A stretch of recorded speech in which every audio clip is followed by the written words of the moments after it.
இந்தியாவானது உலக நாடுகள் அனைத்தோடும் நல்லுறவாக இருக்க வேண்டும். அமெரிக்காவோடும் நாம் நல்ல நட்போடு இருக்க வேண்டும். ஆனால் அது பரஸ்பர உதவியின் அடிப்படையில் இருக்க வேண்டும் என்பதுதான் இடதுசாரிகளின் கருத்து. தற்பொழுது மிக முக்கியமான ஒரு பயணத்தை அமெரிக்காவிலே முடித்துவிட்டு திரும்பியிருக்கிறார் நமது பிரதமர் மோடி அவர்கள். அவர் அந்த நாடாளுமன்றத்திலே அருமையாக பேசினார் என்றும் அந்த உறுப்பினர்கள் 74 முறை கைதட்டினார்கள் என்றெல்லாம் பத்திரிகைகளிலே பிரமாதமாக செய்தி வந்தது. நல்லது. ஆனால் பேச்சுக்கள் கைதட்டுகள் அல்ல ஒரு பயணத்தின் முக்கியத்துவம் வாய்ந்த விஷயங்கள். அந்த பயணத்தின் முடிவில் இந்த இரு நாடுகளுக்கும் இடையே என்ன உடன்பாடு எட்டப்பட்டது, அந்த கூட்டறிக்கை தான் மிக முக்கியம். அந்த கூட்டறிக்கையை படித்து பார்த்தால் நமக்கு மகிழ்ச்சியை விட சோகம்தான் அதிகம் பீடிக்கிறது.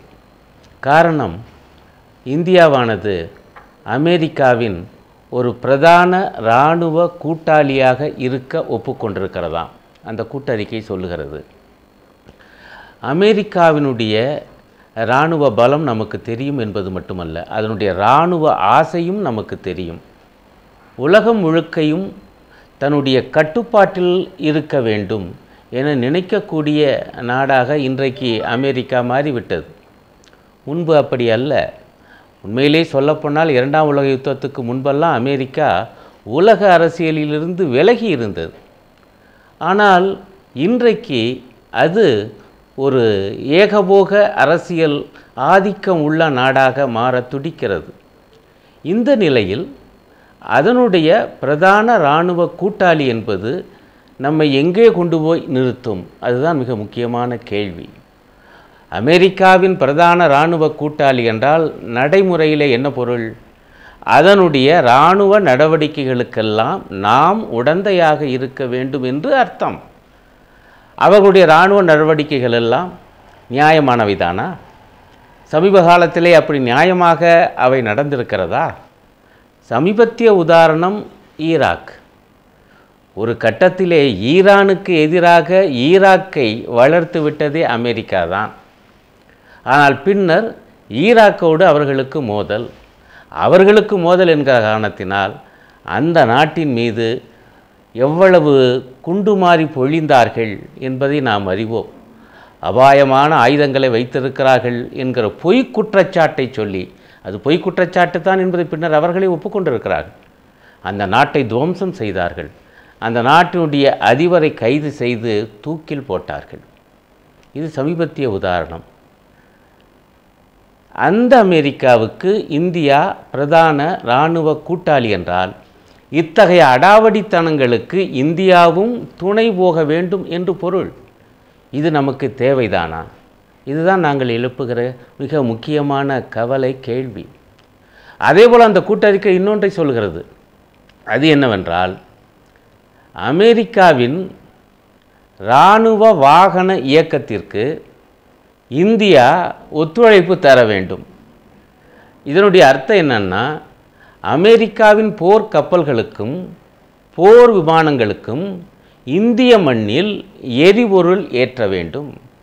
ஏதேனும் உபகரணம் இல்லாமல் போனால் அதை கொடுத்து உதவ வேண்டும். இப்படி ஒரு உடன்பாட்டுக்கும் வந்திருப்பதாக கூட்டறிக்கை பெருமையாக பேசுகிறது. ஆனால் இது மிக ஆபத்தான ஒரு ஷரத்து. நீங்கள் தயவுசெய்து யோசித்து பாருங்கள். இந்தியாவுக்கு பக்கத்தில் இருக்கக்கூடிய ஒரு நாடு, அந்த நாட்டின் மீது அமெரிக்காவுக்கு திடீரென்று கோபம். இப்பொழுது ஒரு பகை நாடு இங்கே இருப்பதாக சொல்ல முடியாது தான். ஆனால் இதே நிலைமை தொடரும் என்று யார் சொல்வது? யார் உறுதி தருவது? நாளைக்கு இந்தியாவுக்கு அருகில் உள்ள ஒரு நாட்டோடு அமெரிக்காவுக்கு கோபம் வந்து முரண் வந்து அந்த நாட்டின் மீது அமெரிக்கா படையெடுத்தால் அதனுடைய போர் விமானங்கள் சென்னையிலே வந்து நிற்கும். அங்கே எரிபொருள் போடு என்று நம்மை கட்டாயப்படுத்துவார்கள். பெட்ரோல் பங்கு பையன் போல நம்முடைய இந்திய அரசை ஆக்கிவிடுவார்கள். அந்த எரிபொருளை ஏற்றிக்கொண்டு பக்கத்து நாட்டு ஒன்றின் மீது குண்டுமழை பொழிவார்கள். அந்த பக்கத்து நாட்டில் தமிழர்கள் உள்ளிட்ட இந்தியர்கள் வசிக்கலாம். அத்தகைய தாக்குதலுக்கு நாமே எரிபொருள் போட்டு வழி அனுப்புகிற ஒரு கொடுமை கூட நாளைக்கு நடைபெறலாம். இந்த மகத்தான ஆசிய கண்ட பகுதியிலே எந்த ஒரு நாட்டோடும் அமெரிக்காவுக்கு முரணோ மோதலோ வந்தால் நாம் அமெரிக்காவை கட்டாயமாக ஆதரிக்க வேண்டிய கட்டாயத்துக்கு ஆளாகப் போகிறோம். இது கண்டிப்பாக இந்த பகுதியில் உள்ள இதர நாடுகள் எல்லாம் இந்தியாவை சந்தேக கண் கொண்டு பார்க்கிற அவலத்தை உருவாக்கும். இது நமக்கு தேவையா? அமெரிக்கா ஒரு விரிந்த மனப்பான்மையோடு இயங்குகிற நாடு அல்ல. அதனுடைய இராணுவ வலையிலே நாம் சிக்குவது எந்த வகையிலும் நல்லதல்ல. சொல்லப்போனால் இந்தியா ஒரு நல்ல ஒரு காரியத்தை செய்திருக்கிறது. அது என்னவென்றால் பிரிக்ஸ் என்கிற அமைப்பை உருவாக்கியிருக்கிறது. பிரிக்ஸ் என்பது ஒரு 5 நாடுகளுடைய அந்த முதல் எழுத்துகளுடைய கூட்டு. அதாவது பிரேசில், ரஷ்யா, இந்தியா, சைனா, தென்னாப்பிரிக்கா, இந்த 5 நாடுகளும் சேர்ந்து உருவாக்கிய அமைப்பு.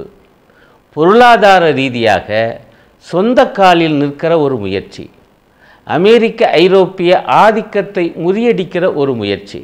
இந்த 5 நாடுகள் உலக மக்கள் தொகையில் 42% கொண்டவை, உலக செல்வத்திலே 20 விழுக்காட்டை கொண்டவை. இந்த 5 நாடுகள் மட்டும் சேர்ந்து நின்றால் நிச்சயமாக நம்மால் சுயேட்சையாக தலை நிமிர்ந்து நிற்க முடியும் இந்த பூ உலகிலே. அந்த அமைப்புக்கெல்லாம் இது கெடுதலை உருவாக்கக்கூடியது. அந்த நாடுகளெல்லாம் நம்மை சந்தேகப்படக்கூடிய ஒரு சூழலை உருவாக்கக்கூடியது. எனக்கென்னமோ அப்படி ஒரு சந்தேகம் வரட்டும் என நினைத்துத்தான் அமெரிக்கா நம்மை ஒரு பிரதான இராணுவ கூட்டாளி, இந்த பிராந்தியத்திலே தலைமை கூட்டாளி என்றெல்லாம் நம்மை ஒப்புக்கொள்ள வைத்திருக்கிறதோ என்று நான் நினைக்கிறேன்.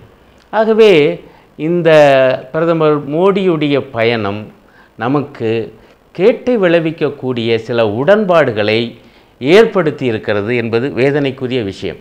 இதை விட இன்னும் ஒரு ஆபத்தான கருத்து இதில் ஒளிந்திருக்கிறது. அது என்னவென்றால், பாரதூரமான விளைவுகளை உருவாக்கக்கூடிய இவ்வளவு உடன்பாடுகளையும் பிரதமர் மோடி அவர்கள் இந்திய நாடாளுமன்றத்தில் விவாதிக்காமலேயே அங்கே போய் கையெழுத்து போட்டிருக்கிறார்.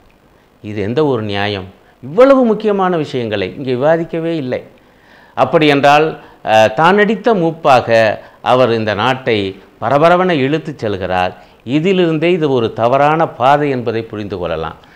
அதை விட இன்னும் நமக்கு உடனடியான வரக்கூடிய ஒரு சிக்கல் என்னன்னா, பத்திரிகையெல்லாம் பிரமாதமாக சொல்லியிருக்காங்க, இங்கேருந்து கடத்தி செல்லப்பட்ட கடவுள் சிலைகளை எல்லாம் அமெரிக்கா திருப்பி கொடுத்துருச்சுன்னு. நம்ம சிலைகளை அவங்க திருப்பி கொடுத்துருக்காங்க, நல்லது, அது நம்ம பெற்றது. ஆனால் அதிலும் கூட உள்நோக்கமும் என்னப்படுகிறது. இந்த மாதிரி நம்ம சிலைகளை நம்மக்கிட்ட கொடுத்துட்டு கூடவே சுமார் 3 லட்சம் கோடி ரூபாயை நம்மிடமிருந்து பறிக்கப் போகிறார்கள் 6 அணு உலைகள் விற்பனை என்கிற முறையில். 6 அணு உலைகளுக்கு 3 லட்சம் கோடி, அதாவது சரியாக சொல்லப்போனால் 2,80,000 கோடி ரூபாய் விலை. இவ்வளவு அதீத விலை கொடுத்து நீங்கள் 6 அணு உலைகளை கொண்டாந்து ஆந்திராவில் நிறுவ போகிறாங்க. அப்படி என்றால் அதிலே தயாரிக்கப்படுகிற மின்சாரத்தின் அடக்க விலை மிக அதீதமாக இருக்கும். அப்போ அந்த மின்சாரத்தை விற்கிற விலை நுகர்வோருக்கு அதுவும் அதீதமாக இருக்கும். கடைசியாக மக்கள் தலையில் விழப்போகிறது. அவங்க சுமார் 3 லட்சம் கோடி ரூபாயை உடனடியாக பெறப்போகிறார்கள் அமெரிக்கா.